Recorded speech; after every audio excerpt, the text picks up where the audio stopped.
Our next speaker is Mr. Vishal Gupta, Managing Director of Cisco.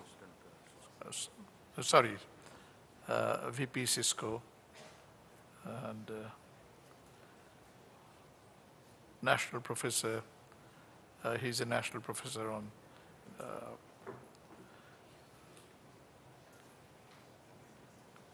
Mr. Vishal Gupta.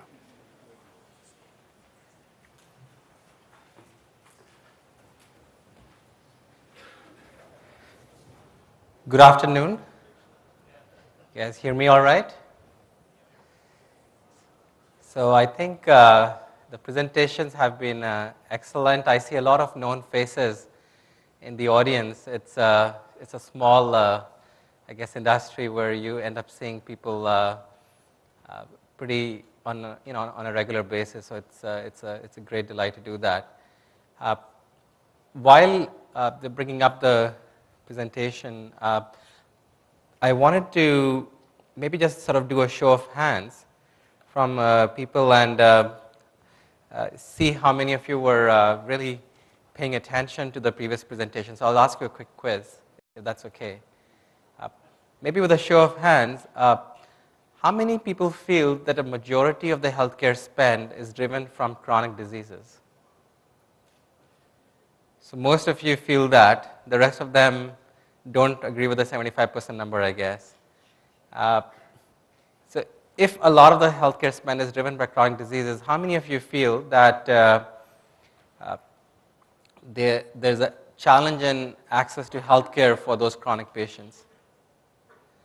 So at least that there seems to be much more universal agreement that the people who are obviously driving a lot of healthcare costs, who have a lot of need, and they obviously not getting the right access. Maybe just the last question. How many of you feel that, and I think some of the speakers made that point, I just want to kind of get a poll. How many of you feel that not just the access to healthcare, but education would certainly help in terms of patient education, in terms of helping those patients? So again, a large number. So just to summarize, it seems obviously chronic diseases is driving a large spend. Number two, there's obviously an issue to access to health for those patients. And then third, better patient education would help. What I'll start doing is really maybe open with a small video. This video actually is about US, but a lot of same concerns I have. Are using new technologies to provide high-quality, highly specialized healthcare services to more patients and families throughout the extensive St. Thomas service area. In short, we're providing greater care closer to home.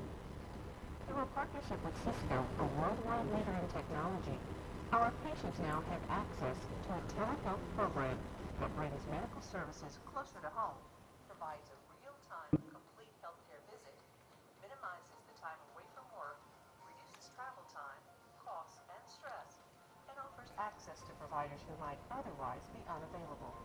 Can you guys hear this? No. They're not able to hear it.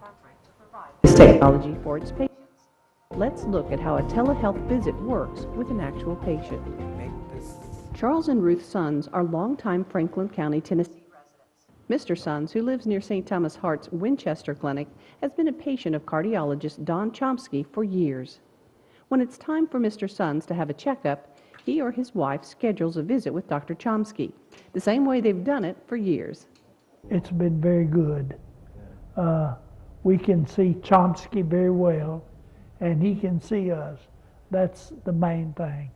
Well, it's just no different than being in an office. And him being here, I don't see any difference. I think it's going to be a great thing for the future of medicine to have this technology.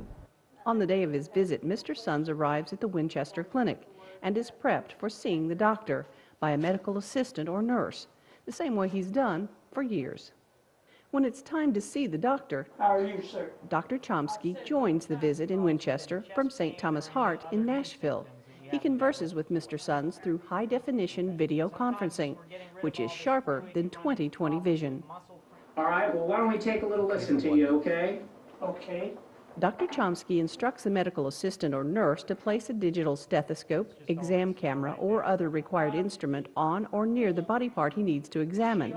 And telehealth technology sends this sound or image directly to Dr. Chomsky, allowing him to make a complete diagnosis.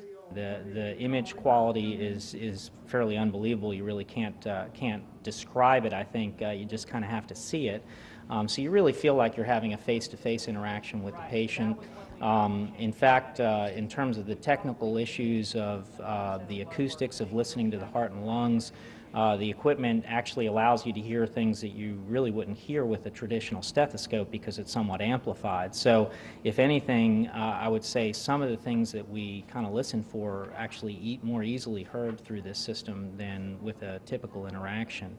Dr. Chomsky provides healthcare instructions to the sons and modifies any therapies, just as he's always done. Telehealth is located in or near the community where you live, cutting down on the challenges associated with traveling long distances for routine or follow-up healthcare visits.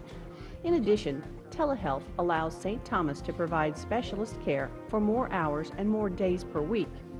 In order to see you, your physician simply walks down the hall to his or her telehealth room in Nashville and joins your community's local St. Thomas Health facility. St. Thomas Heart and St. Thomas Health are committed to finding innovative ways to pair clinical skill with advanced technology to improve your patient experience and health care. By beginning the process of reducing travel times and costs for our patients through telehealth and other state-of-the-art technologies, we hope to demonstrate this commitment to you.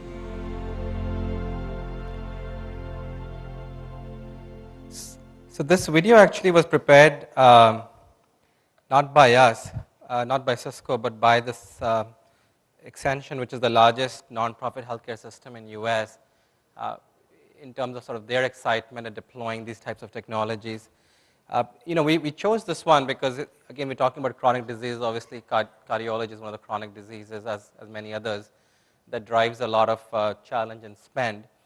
To really say, there's a different way in terms of, providing access, in terms of providing education from both capacity building as well as training the patients, if you may. You're probably thinking, how is this relevant to the Indian context here? The cost, the bandwidth, all of those things are very different. So we'll cover that. I lead healthcare solutions globally for Cisco, which is very unusual to place actually a global head in this sort of geography, because we really believe India is really the fulcrum from an innovation perspective.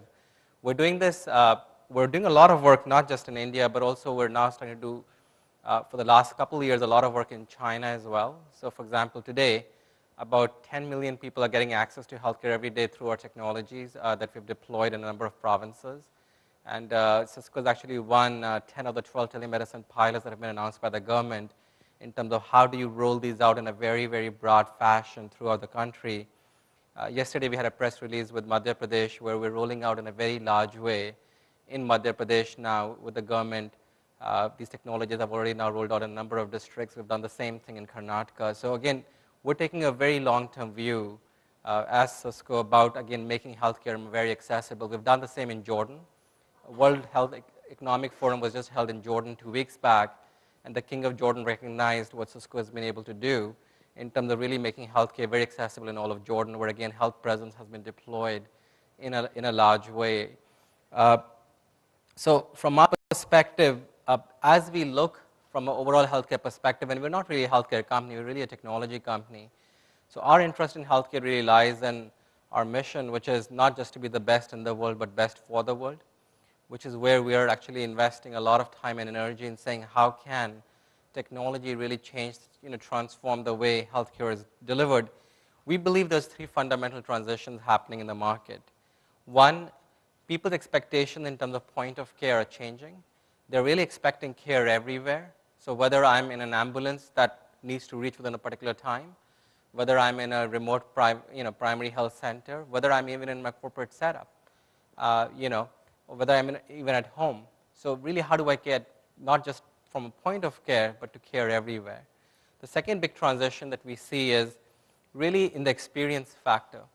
The experience has to not just be one-sided, especially on the chronic disease side, because you have a very long-term in terms of how the disease is there.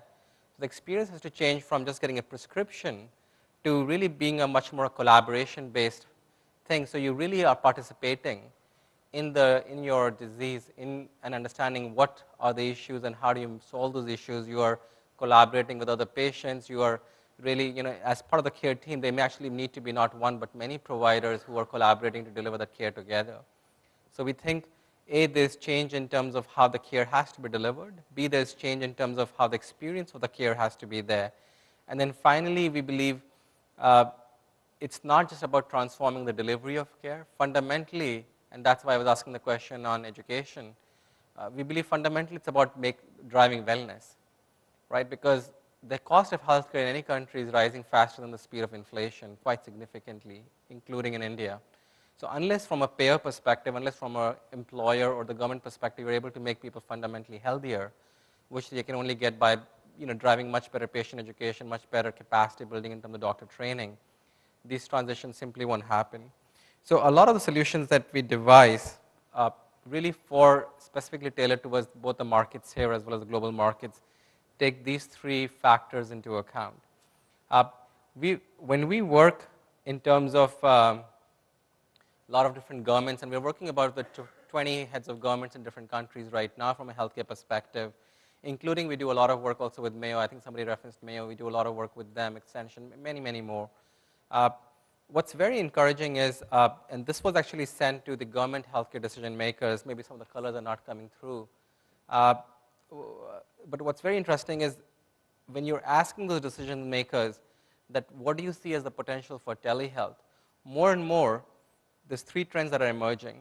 One, they're saying we really do believe there's no way to solve the healthcare, especially both the primary and the specialty paradigm, without leveraging. You can't force doctors to go where you want to, so you've got to really leverage an immersive experience like video to make that happen. Two, more and more, especially for chronic diseases, there is consensus that there needs to be more collaboration in the treatments. I.e., it's not, it's perhaps, if you have obesity, it's the doctor and the nutritionist who need to work together, not just a one-sided fits all and potentially in the same engagement. So it's more and more a question of how do you deliver a team-based care as opposed to kind of an isolated care episode. And how do you link that episode to not just a one-time, but essentially depending upon where you go as well. And then finally, to the capacity building, providing the clinical training in the whole continuing medical education is a big need in terms of how do you make sure that the doctors, you've got some people who are very, very experienced, you've got some top-notch cardiologists, top-notch nephrologists, and so on. How do you use them to be able to train others without really taking up the time? I.e., when they're delivering the consultation, how do you transmit that consultation to the other people so they're getting trained at the same time? So again, we see even from the government perspective, those very trends referenced again as well. So when we were designing solutions, really keeping in our mind markets like, for example, Thailand, where now there are floods, the Thailand government is now working, for example, to deploy a health presence in all of the relief camps. So in these floods that are happening in real time, this deployment is happening. So, again, how do you, again, the same concept of how do you really leverage from a bandwidth or from a availability perspective where care is needed versus where the doctors reside, typically in large hospitals. So when we look to design solutions, we really take some of the key transitions that I mentioned in terms of making sure it's very tailored. We don't want to sell what we have. We want to develop what we need for these markets, which is why we're basing all our teams here. So it's really around tailoring for the needs in India. So how do we really work on lower bandwidth? Now we have actually, in our latest technology, we're able to actually deliver very high quality video, even at bandwidths like 256K, and we're constantly working to even decrease that. So that things that could have been done in the past for really a multi-megabit network can be constantly brought down through better codecs, through better firewall transversals, through just better technology, and really make sure things are being driven for 5 and 10% cost, 5 and 10% bandwidth, and still have high quality voice and video. Somebody mentioned cloud. Cloud is actually very compelling because cloud lets you scale very fast. If you host things in a cloud, which is what we're doing right now more and more, now you can scale to not have to maintain technology at each primary health center level, but scale in a much faster way, which is sort of what we have also enabled from a technology perspective. The third key thing that we really keep in mind is how do we make sure the solution is truly end-to-end? in terms of whether it's the consultation side, the education side, the finding the right doctor, finding, enabling the right triage models, and so on and so forth.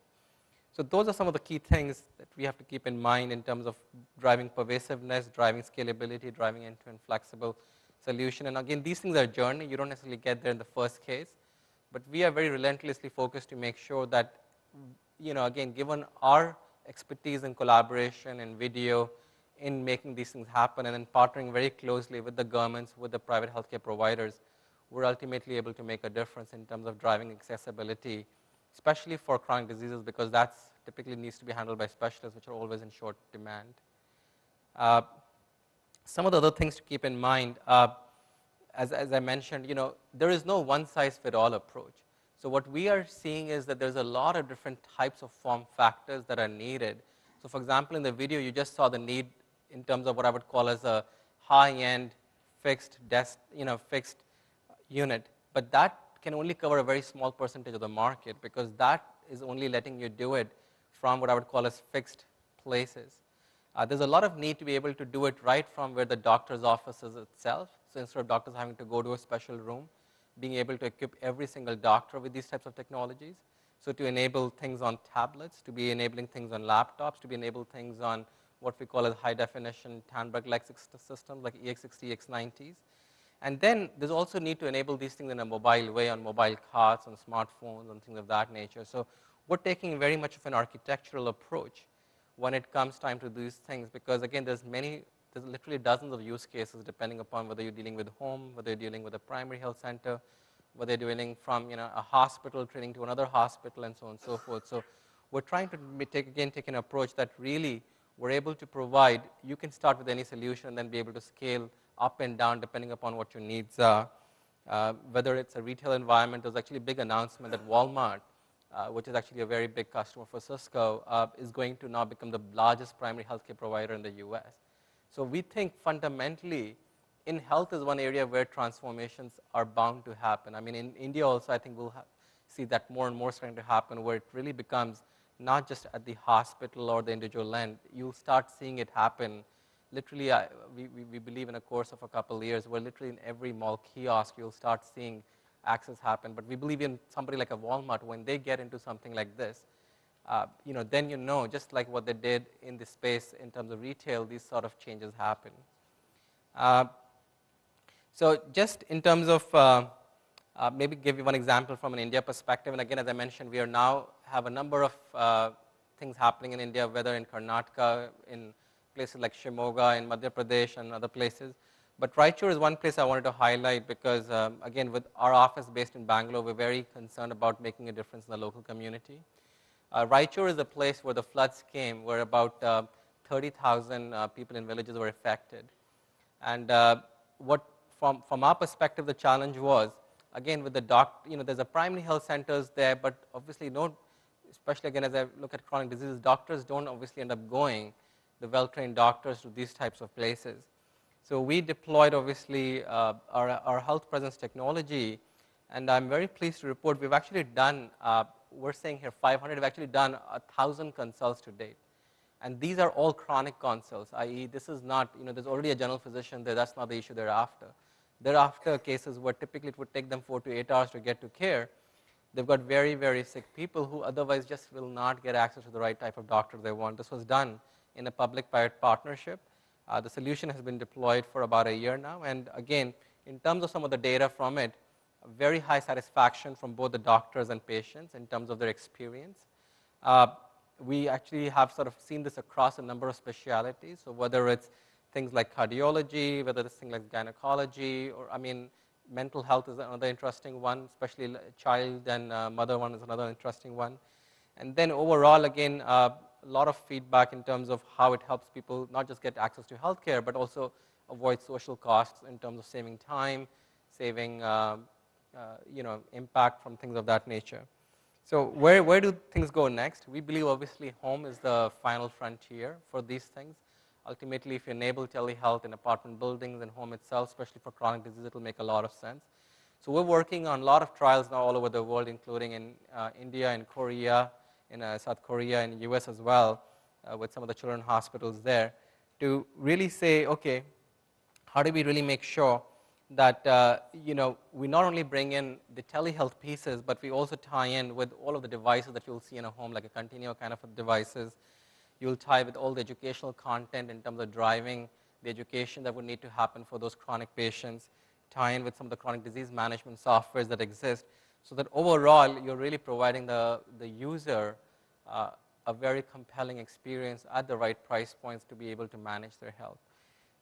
So that's really what I wanted to talk about. So just thank you again for being there, and would love to have any further discussions. We've got a stall where we can talk more. Thank you. Thanks, Vishal, for giving a. Now you have come to the front end. You're always in the back end, but now you have come to the front end. But nice to know that number of companies are coming to the front end, and would like to see a video which has been shot in India, not in the US. We in the actually, next meeting. No, actually tomorrow we're playing an India video. Sure. Good. This one Thank we you. wanted to kind of first play the global view. So with that, I hope a lot of delegates will visit your stall, and you guys can explain them better. So now with that, let us give a thanks to Vishal for giving a technological perspective of a large technology. Thank you. Thank you very much.